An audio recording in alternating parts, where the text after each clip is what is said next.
I got the email that it was like approved NBA credential, I started bawling my eyes out. People think it's very different, like being on TV versus competing, but there's a lot of thinking on your feet quickly. Journalism will survive in some form or another, and it needs people to be dedicated to it, and I'm there for that. If I had to say something to, me 3 years ago, 4 years ago, before I started this whole journey, it would be just to take the risks. My favorite quote that I always say all the time is, the answer is always no unless you try.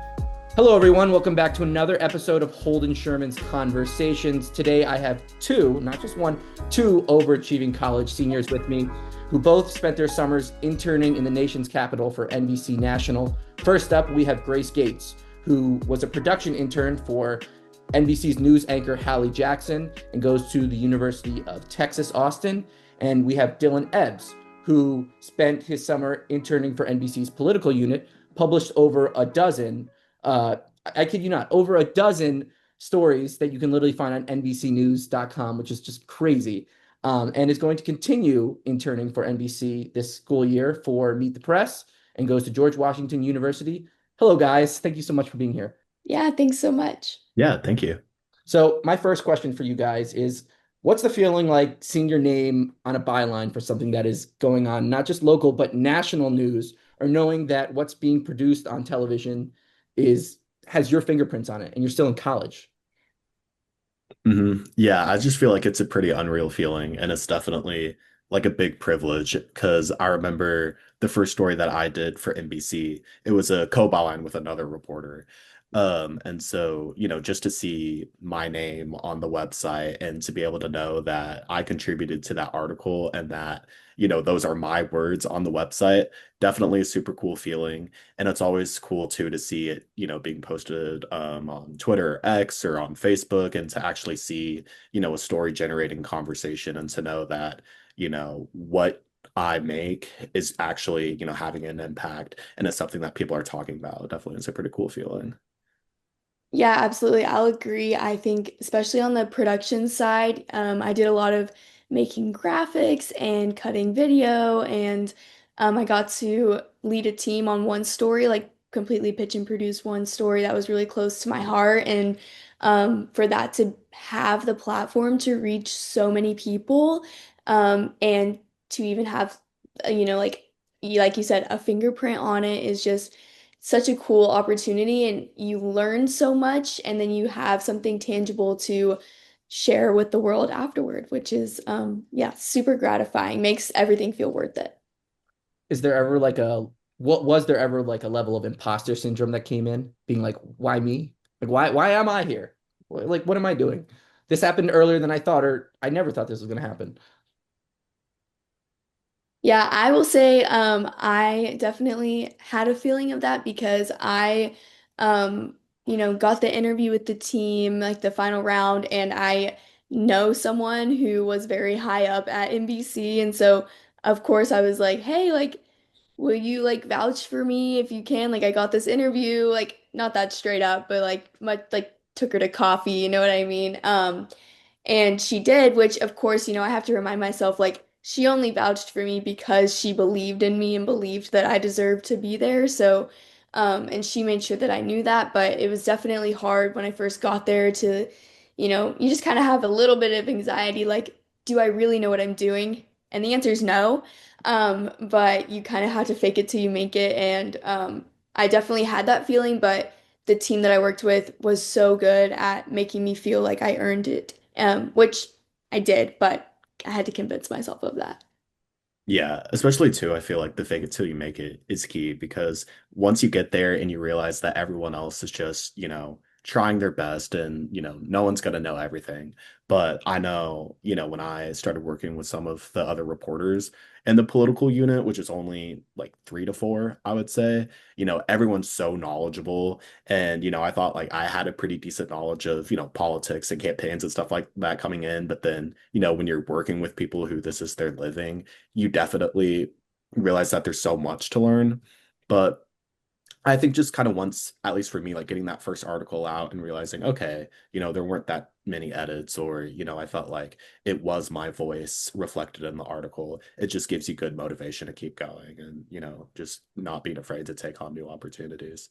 does being in like a position where you think you're knowledgeable and then everyone around you is a million times more knowledgeable, not because they're better than you, but just because they've been doing it for so much longer and they're older than you, Yeah. is that like, does that make you intimidated, excited, being like, man, I've got a long way to go, or just like a combo of both? It just feel frazzled. Like, how does that make you feel?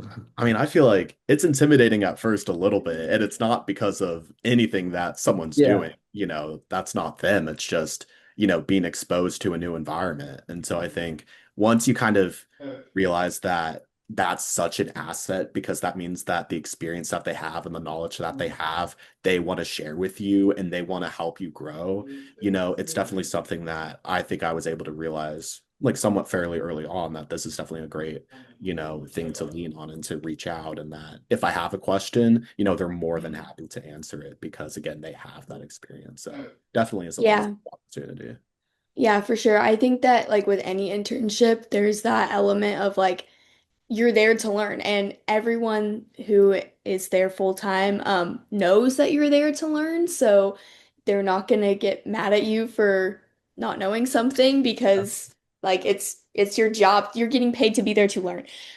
So I think that too, like in the office that I was at, I had a wide range of ages that I was working with, which was actually very comforting. Like my like direct superior basically was literally 23. So she like was an NBC intern and now worked there. And so we related on a lot. And then Hallie is, a little bit older, but like has that experience and that anchoring experience, but is also like able to really relate with where I'm coming from. And then also like Andrea Mitchell and Tom Costello were there, who are just these seasoned journalists who have been there for so long. And they're all incredible for so many different reasons, but just having that wide range of experience and different kinds of people to go like pick their brains and ask questions, that was really cool. And that actually helped me feel more safe, I think. It's because like there were just so many different experience levels. Was there like a common thread like between every great journalist? Like, just keep this to journalists for this question and reporters and anchors. Um, was there like a common thread in behavior or characteristic that you guys saw in everyone who was great? That's a good question. Yeah, I think just like being a go-getter, kind of, just not being afraid of taking on any opportunity or, not thinking that you're too good for an assignment, I think is really important. Because, especially I think something that we can probably both, say is true is that, at NBC, you are, treated like a full-time employee, Yeah. and so just not being afraid to take on any task, I think is something that I saw, all the journalists do well at. Even so, if it's something like maybe they do a story about something that's not exactly on their beat because, maybe someone's out that day, stuff like that, that comes up since obviously, when you're working in news, things can change by the second. And so just having that flexibility and that kind of mindset, I think is super important and something that I've definitely seen everyone. Yeah. NBC is very team oriented, so I think that that was like very natural thing. I will also say like those reporters and journalists are good at what they do because they ask questions. Like the key to being a good journalist is that you ask not just like enough questions, but the right questions. And so when they're interacting with that team, they're really good at figuring out what still needs to be done and what is, needs to be tweaked, or like where do we need to leave room, all the different things. So I think that that is a common thread that I found, is that every day I was getting asked different questions or watching them ask questions to people to help cultivate like that environment of like productivity, but also being, really fun to be around and be a team player. I know there's like some like triple irony in what I'm about to ask because I'm a student journalist asking other journalists about how other journalists ask good questions as I'm well trying to learn about how to ask good questions. But what do you guys think make good questions, just in general?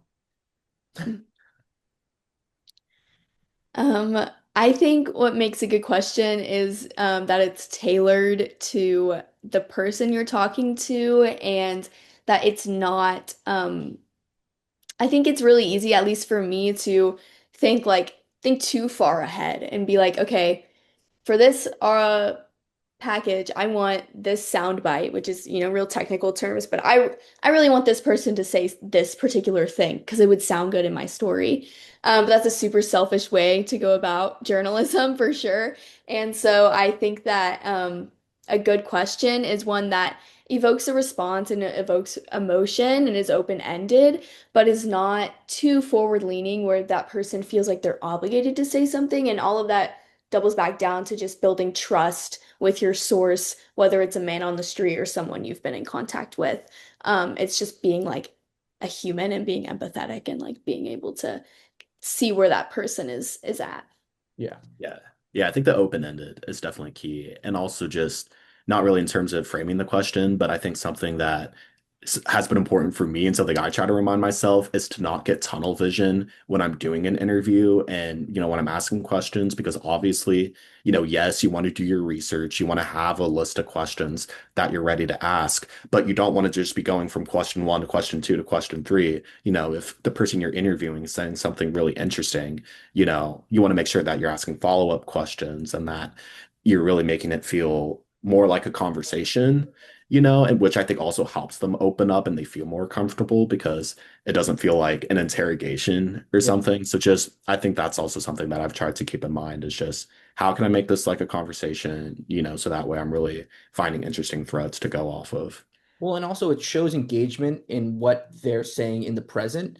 And I think ironically, asking a question about what someone just said can help you ask the questions you really want to ask because you're creating more of a rapport.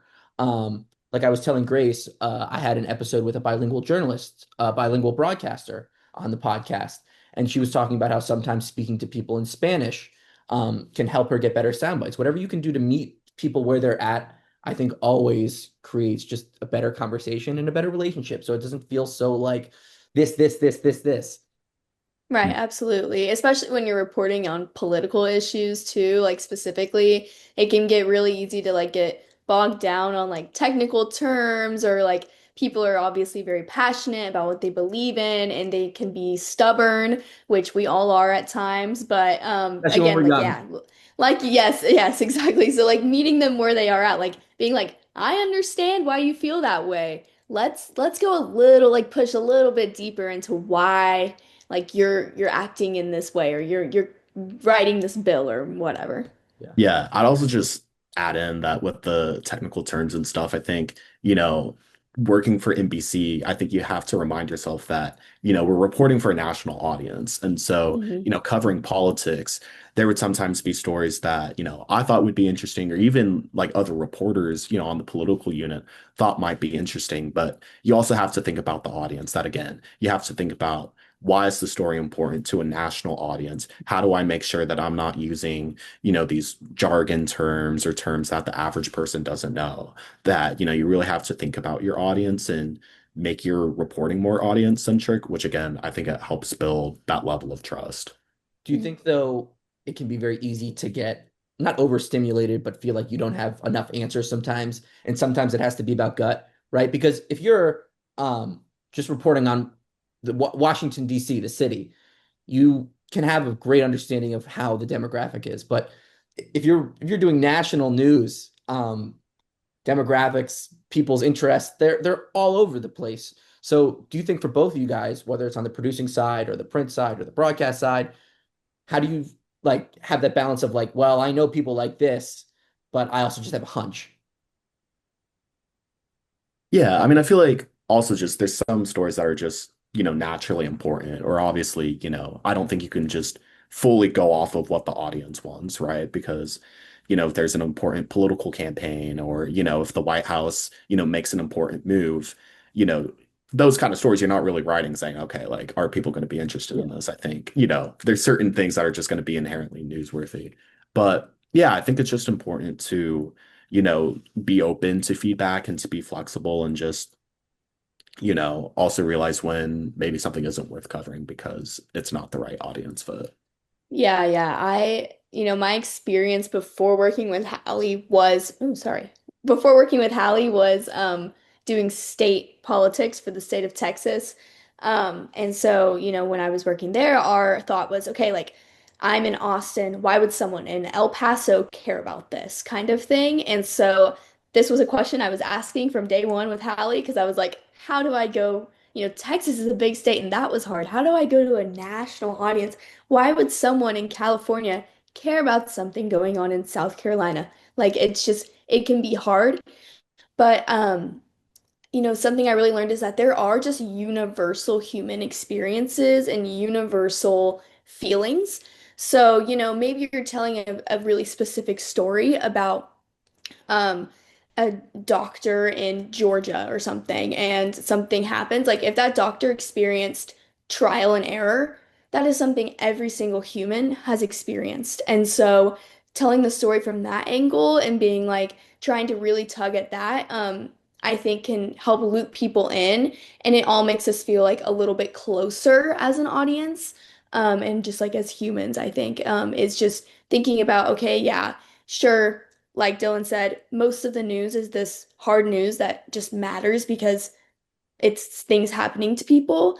But when you're going that step deeper and like having to think about how you fill time for a broadcast, or fit want to do a feature story, I think about those like universal human feelings. What's the theme there? And then kind of work from that angle. Yeah, and Yeah. so you Oh go. no. Yeah, no, I was just gonna chime in with that and say that one of the stories I did was about a special election in Virginia for a race in Congress because the former representative Jerry Connolly, passed away, and so Democrats, and because it's a deep blue seat, it's like whoever wins the Democratic primary is gonna win the special, and so I was assigned to cover that race. I pitched it, and at first I was kind of having that thought of, okay, this is a district in Northern Virginia. It's deep blue. How can I get people to care about it? Why would someone, yeah, like back home in Texas want to read this article? And so what I realized when I had interviewed the three main Democratic candidates running is that they all kind of had a similar kind of pitch to voters, that they were really making it a race about Trump. And I thought that was Mm. interesting to see and kind of explore more. Okay, why is Trump such a big factor in this race? And so it got into issues like the fired federal workers because it's Northern Virginia. And so there's a lot of like contractors, and stuff like that. I want to say there's over 50,000 in the district. So it's definitely one of the highest in the country. And so when I was able to kind of pull in some of these issues that get talked about in the press, like with Doge, the federal workers, just kind of general opposition to Trump, I realized that those were issues that obviously go way beyond just that Northern Virginia district. And so I think the article was able to reflect that. It also goes into the questions too, because I didn't fully know that going in. But then once you start asking those questions and you build that conversation, you realize like all these different, avenues that a story can go. And it kind of feels like you can, like there are certain topics, the White House, whoever's in office, um, certain legislation, like on when it comes to hard news, sometimes the weather, there are certain things that people always care about, but a lot of the times, like you both were explaining, it's about the emotions that people want to elicit or want to know about. And that's what you're talking about. Like, someone in South Carolina could care about a trial and error story of a doctor in California if the right emotions are being played with, Grace. Yeah, yeah. I think I don't know if y'all have read oh man, what's it called? It's a feature story, won a Pulitzer about the doctor who did brain surgery and the woman died on his table. I'll send you the link to the story. You can share it. It's fantastic. And it's used in like all of my classes here. And so I think that I took with me because yeah, it can be so overwhelming thinking about a national audience. It's like everyone in the United and sometimes a global audience, you know what I mean? So I think if you can try and make it as small feeling as possible, then that's ideal. I want to kind of shift gears just a little bit and talk about collaboration. Dylan, I know that had a lot of articles where you collaborated with other people. Grace, if you're in production, all you do is collaborate all day. Um, what was it like to kind of see your guys' roles expand as the internships went on and be like, oh wow, these people older than me are trusting me. How did you first build that and how did that feel outside of good? Yeah, I mean, I remember, so, I said my first article was a co-byline, that I did with a full-time reporter. And so definitely was a cool experience. And then when I got to do my first standalone article, just me writing it, I remember, kind of at first, and again, kind of ties into the imposter syndrome, thinking, okay, how do I write this? Or kind of being doubtful of, okay, well, this is the way I normally write, but is this going to be, good enough for NBC? But honestly, I just remember, sending my draft to my editor and then, getting a message on Slack back saying, okay, put edits in bold, but, everything looks good. And I look at, the changes that were made. And I think I literally tried to have like two different tabs open, where I'm comparing my original and I'm comparing what's actually going to be published and thinking, wow, like everything is pretty similar. Or if there was something that was added, I'm thinking, wow, like that was a good addition. And again, that's where having, the editor, having the person with a lot of experience, they're making you better. And so definitely was something that I was grateful for and that I think, you definitely see that be rewarded with, better assignments and getting to do more stories. Yeah. The number one piece of positive feedback that I got was that I used my voice, which is the most terrifying thing to do is to go into a pitch meeting with an anchor you've admired for years and try and say something about the show and like give your opinion on what should make the show. Um, but I went in and I just did that from the get-go. I don't know what got into me, but I did. And it really paid off because, I, got to work on these stories and I told them I really want to practice my writing scripts and they, slowly kind of folded me in to help me to let me do that. And it's, yeah, big teams working on each story. And then it really peaked for me when the flooding hit Central Texas in on the 4th of July. I'm from Central Texas. My hometown was hit pretty hard. I know a family who lost everything. I was really passionate about the way that that whole event was covered, and I told them that. I cried in front of my team, and I hadn't even met some of them in person before. And I was just like very vulnerable about the way that I cared about these people in this story. And I am so grateful to them because they let me the intern take the lead on one of the stories we did about FEMA and how FEMA aid gets in the hands of people, specifically how long it will take and the process for people in Central Texas, because that was the next step that they were at that point. And so, yeah, I got to write it. I got to set up the interviews. I got to pick out the video. I got to work directly with Aaron Gilchrist, who's a great correspondent. And it's definitely mind-blowing, like being like, wow, I, you know, my team did so much of it. They edited all of it. They put the shiny bow on top. But to have people at NBC say like, yeah, we trust you and we know you care about this and we want you to take the reins on that, it showed me how much they care as journalists about putting the right person in charge of stories and so that they can be as accurate and as fair and but also as compelling as possible. And so anytime anyone on the team was close to a story, not necessarily like knew the source or anything, but like, had a heart for a story, they got to cover it because they did the best job at making sure, like we were talking about earlier, the emotion was there, the human aspect was there, which I think is the most important aspect in news, in my humble opinion.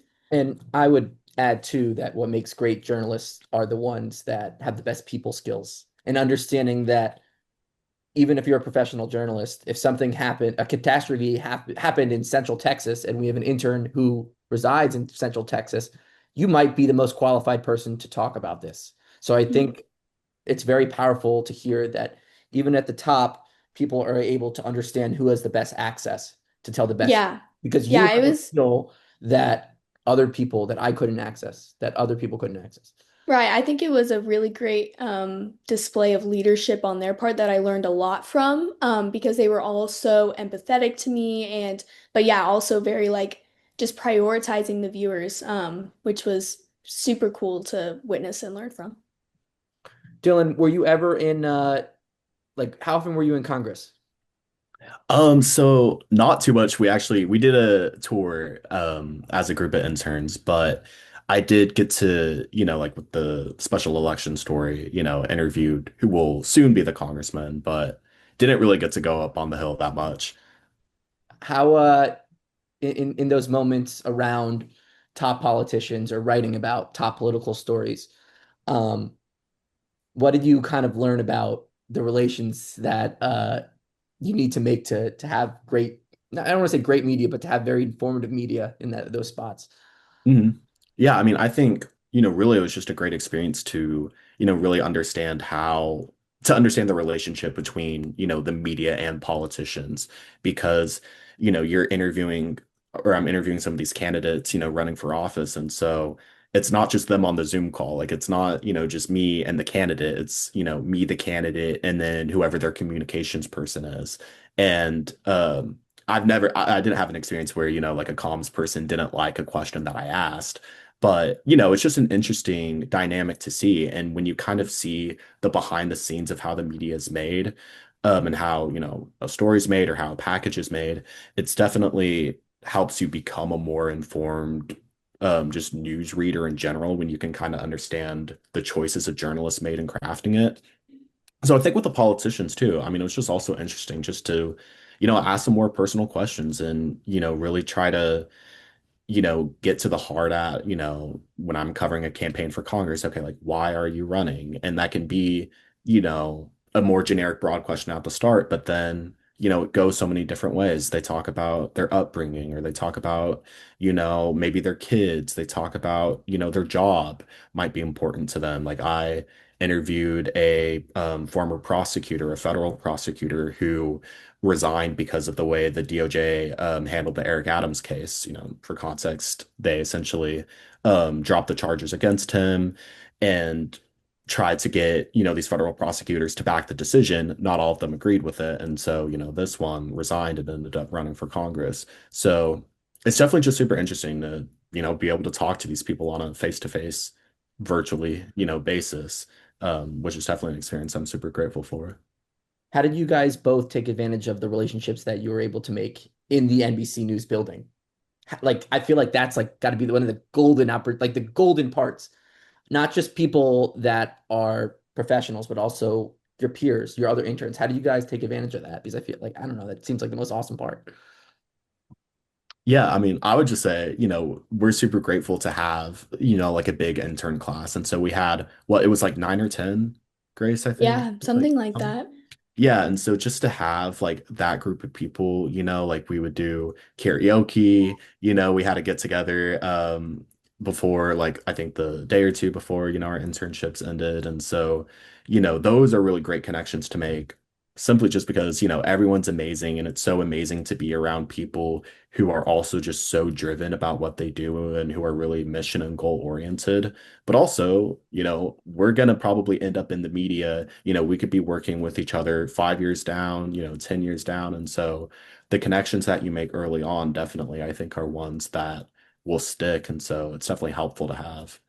Yeah, absolutely. I think that, the obvious connections you want to make are the ones with like Hallie or Andrew Mitchell or like these people that are just so high up and you're like, yes, please watch my reel, please edit my article, like please tell me everything I could do to be like you.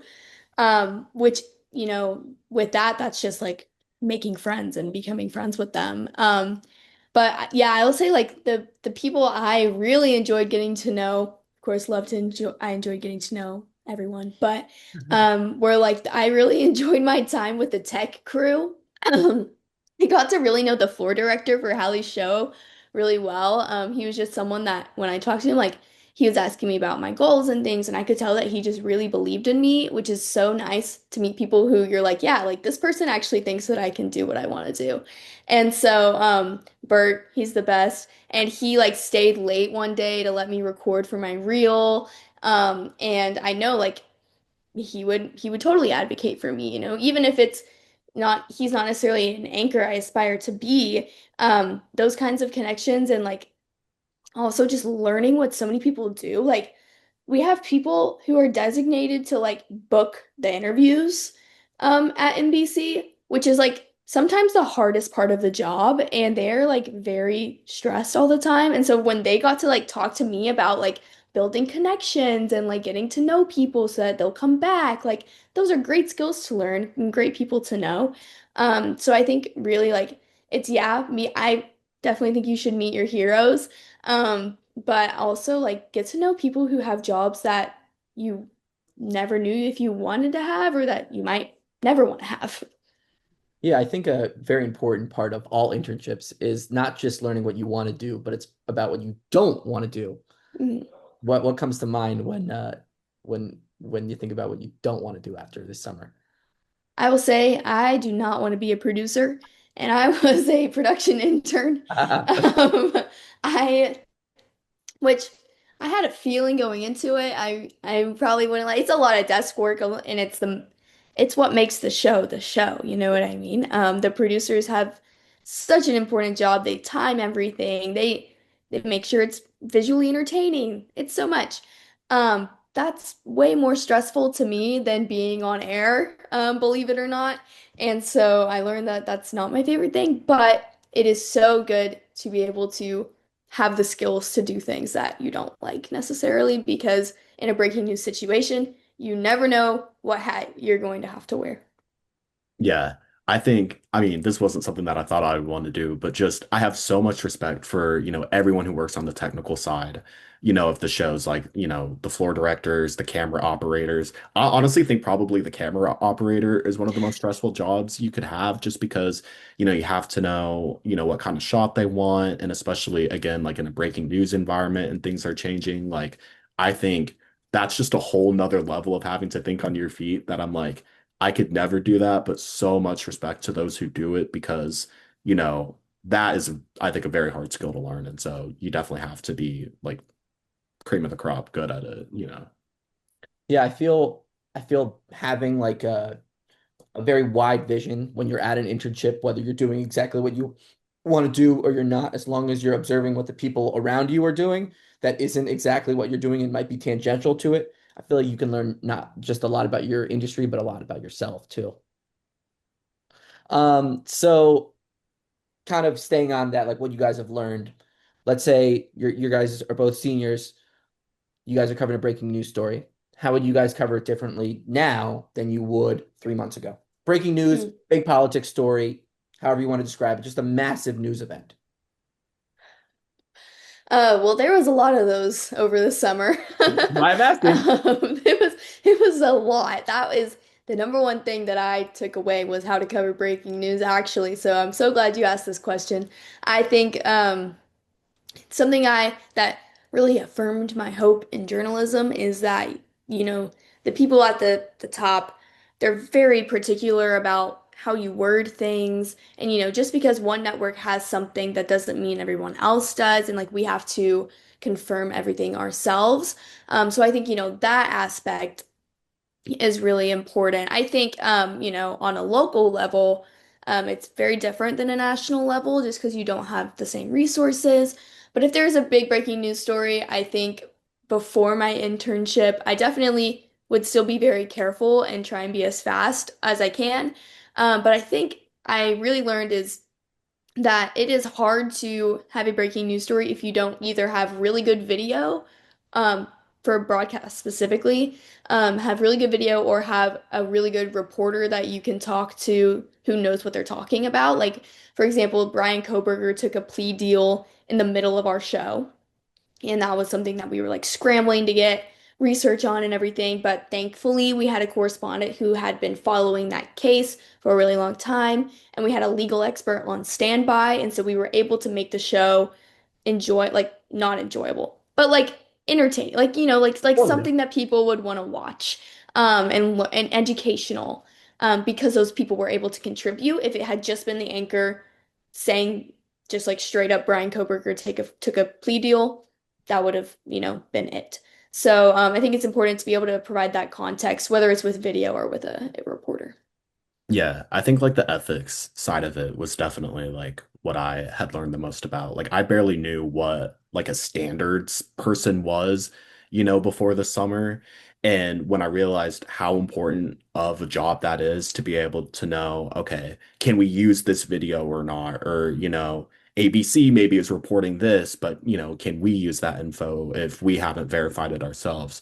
So I think just you have to be super careful, with how that news is shared. And I think now too with social media, it's so much easier to just, put anything online. And so it's harder to tell, okay, well, what's real? Is this video AI or is it an old video, that's claiming to be of something? So I think definitely like what I'll bring with me in the future is just like how to know in breaking news, just to be able to like take a step back and not like get in the rush of it and start, saying, well, I found this online, like maybe that's true. Just I think it's super important to just take a breather and really try to analyze, the situation so that way your reporting is more thoughtful and not as reactive. For people who don't know, could you explain what like a standards person is? Yeah, it's basically essentially at NBC there's someone who's essentially supposed to, be covering it almost 24/7 or at least during kind of normal news hours. But they're the ones responsible for essentially deciding if we publish something or not when there's something that is more controversial or more sensitive. So I'm trying to think of an example, but we would get the emails. Like I feel like half of my Outlook inbox would just be like standards guidance, standards guidance.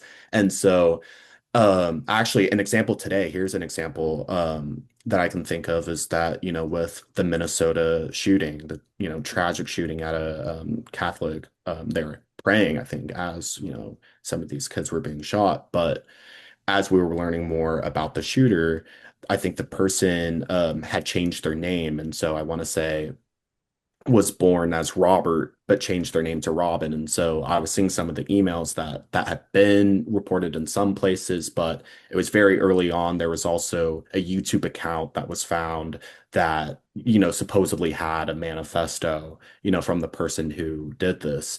And so that standards person is essentially your go-to when you're saying, okay, can we use this? Is this reportable? Like, I think reportable is one of the key words, really just meaning that if it's reportable, we can do an article about it on NBCnews.com. It could go on NBC Nightly News. Like it's good to go. And that standards person is often the one making sure that something is reportable and that it's been verified. Grace, did you also deal with a standards person as well? Oh yes, we had to absolutely they like he mentioned standards guidance, so that's very like we would get emails every day, multiple times a day that would say like these are the top stories right now and here's like how to address this person. Here's how to word this situation. Like or for example with like the like a hunger situation in Gaza right now that's awful.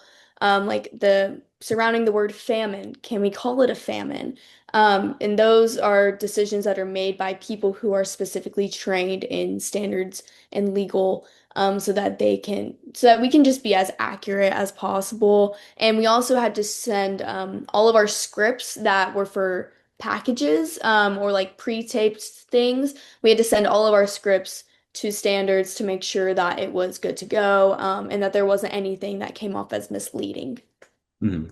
And we also got a training on standards, like Hmm. before we started our internship, a live training where, the head of it explained like some of the key decisions and why like we might use one word over another, which I think definitely was helpful to have.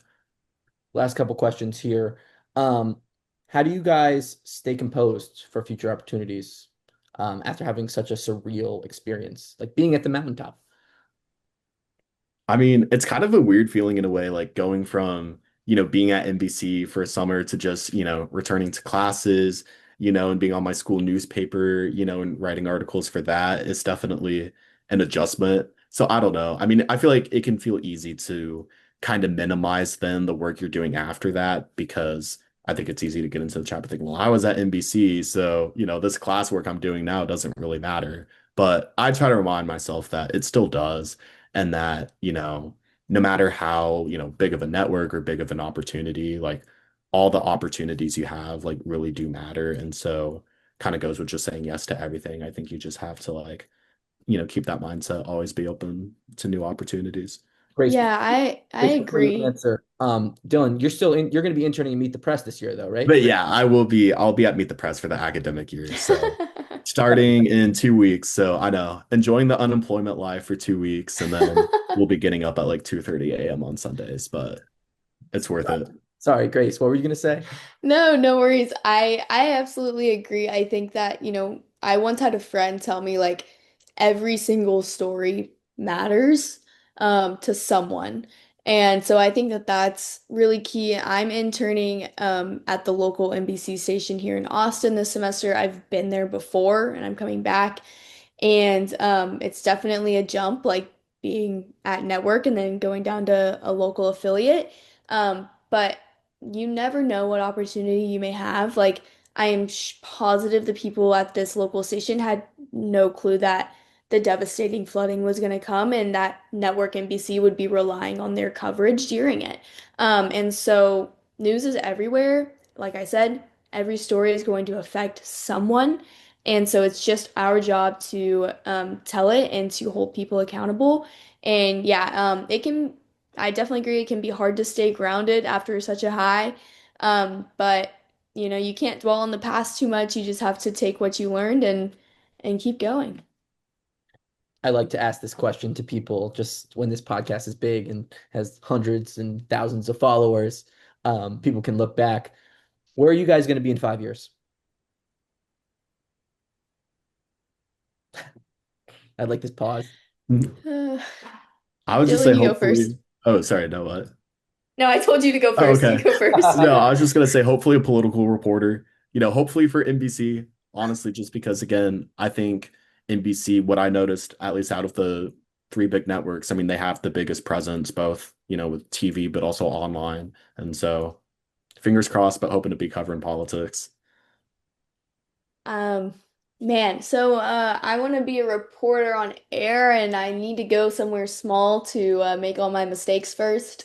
So, but after that, if I know someone who's a network correspondent after 5 years, so I'm gonna say that that's hopefully where I'll be. But I try not to plan too far in advance. I think plans are always ruined, and it's always for the best. So, we'll call that the goal. But if something else happens, I'm sure it'll be better. This is my last question that I give to every guest, and I say that every episode. What is advice that you would both give to your younger selves when you realized that you wanted to pursue this crazy path that we call journalism?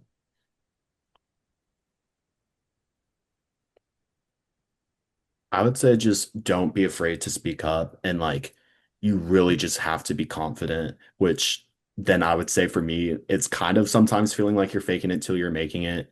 Like I feel like I was on my high school newspaper, and so I knew kind of going into college that I wanted to major in journalism, that it's what I want to do.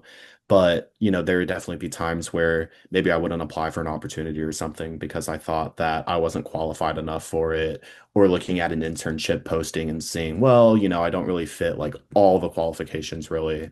But I think you just have to realize that the worst someone can say is no. And I think that is something that I've really tried to live by more, where, I might apply for something, even if I don't think I'm 100%, the right fit for it. You never know what you'll learn, and you'll never know what kind of opportunity you will get. And so you just have to not be afraid of taking, on challenges like that. Yeah, someone once told me closed mouths don't get fed, and I've been living by that ever since.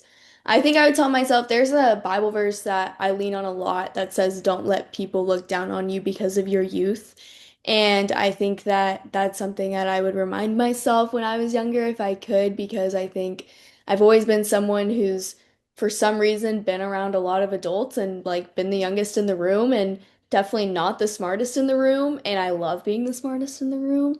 So it can be challenging, but like Dylan said, like confidence is key.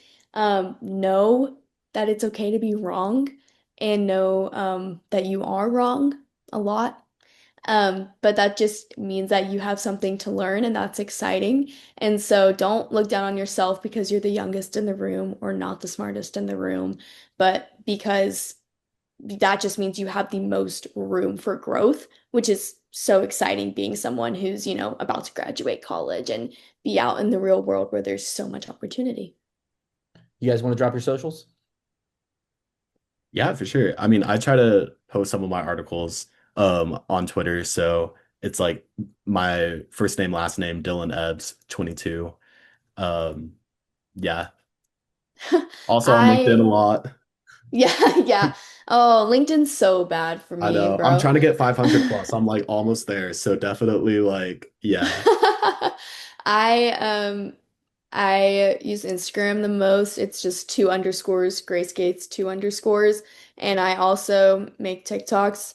Fun fact about me, I've been to Greenland. I have a very large Greenlandic TikTok following.